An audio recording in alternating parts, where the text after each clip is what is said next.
نمازیں بھی چھوڑ دی، اپنے رب سے مانگنا بھی چھوڑ دیا، اور یہی وجہ ہے کہ آج ہم پریشان ہیں، پریشانی کے عالم میں ہیں۔ ہم اگر مسجد میں جاتے ہیں، اللہ تبارک و تعالیٰ کے پاک گھر میں جاتے ہیں، وہاں جا کر کے بھی مذاق کرتے ہیں۔ میں آپ سے پوچھنا چاہتا ہوں، اور میں نے دیکھا ہے کہ اگر کوئی آدمی، اور ہم سب جب نماز پڑھتے ہیں، امام صاحب نے سلام پھیر دیا، سلام پھیرنے کے بعد امام صاحب نے کہہ دیا اللہم صلی علی محمد، سب نے ہاتھ اٹھا لیے، ہاتھ ہمارے یہاں ہے، امام صاحب دعا مانگ رہے ہیں۔ اب کوئی تو اس طرح کر رہا ہے ہاتھوں کو، کوئی اپنے ناخن کو چبا رہا ہے، کوئی مسجد کی دیوار پر جو لائٹیں لگی ہوئی ہیں انہیں دیکھ رہا ہے، اور مسجد کی دیوار پر جو ٹائلیں چپکی ہوئی ہیں انہیں دیکھ رہا ہے کہ کتنی خوبصورت ہے، کوئی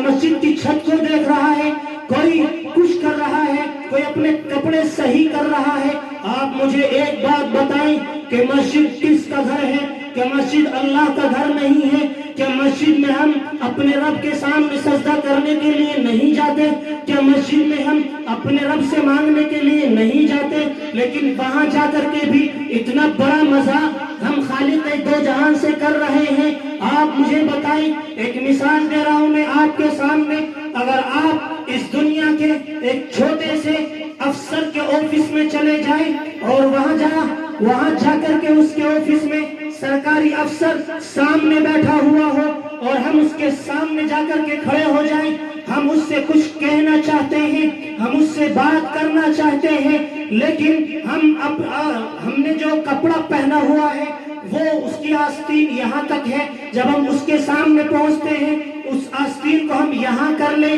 اور اپنے چہرے کو ادھر کر لیں، وہ سامنے بیٹھا ہوا ہے، یا اپنے چہرے کو آسمان کی چھت کی طرف کر لیں، یا پھر اس آفیسر کے آفس کی چھت کی طرف کر لیں، تو آپ مجھے بتائیں کہ وہ ہم سے بات کرے گا، وہ آپ سے بات کرے گا، یا باہر بھگا دے گا؟ بتائیں، بات کر لے گا، بھگا دے گا؟ اور ہم اپنے مالک کے ساتھ، اپنے خالق کے ساتھ اتنا بڑا مذاق کرتے ہیں، کرتے ہیں۔ یہ ایک ماحول بن گیا ہے، صرف ایک رسم ہے، اللہم صلی، امام صاحب نے کہہ دیا، سب نے ہاتھ اٹھا لیا۔ میرے بھائیوں، جیسا کہ قاری صاحب ابھی بتا رہے تھے کہ لوگ نمازوں سے دور، مساجد سے دور، اور میں آپ کو اس سے بھی بڑھ کر کے آگے بتاؤں، اگر تبلیغی جماعت کے ساتھی ہماری مسجد میں آ جائیں، پھر وہ گشت کرنے کے لیے جائیں، جب وہ ہمارے محلے میں گشت کر رہے ہوتے ہیں، اچانک کسی مسلمان سے ملاقات ہوتی ہے، کسی بزرگ سے ملاقات ہوتی ہے، کسی نوجوان سے ملاقات ہوتی ہے، اور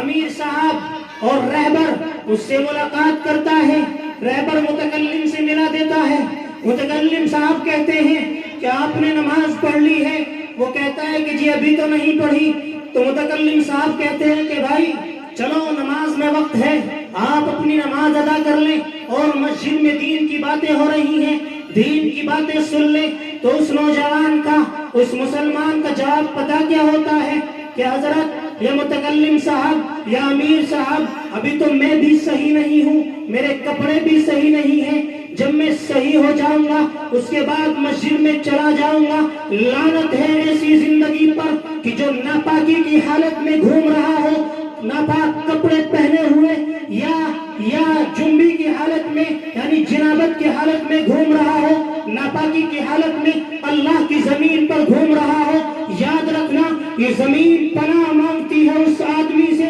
کہ جو ناپاکی کی حالت میں اس زمین پر چلتا ہے، تعالیٰ سے کہتی ہے اللہ مجھے اجازت دے کہ میں اس کو اپنے اندر کھینچ لوں۔ جب کوئی آدمی اس زمین کی پشت پر زنا کرتا ہے، یہ زمین تڑپ جاتی ہے اور اپنے رب سے کہتی ہے اے اللہ مجھے اجازت دے میں اس کو اپنے اندر کھینچ لوں اور یہ آدمی ختم ہو جائے۔ میرے بھائیوں بتائیں کہ ہمارے ایک ماحول نہیں ہے؟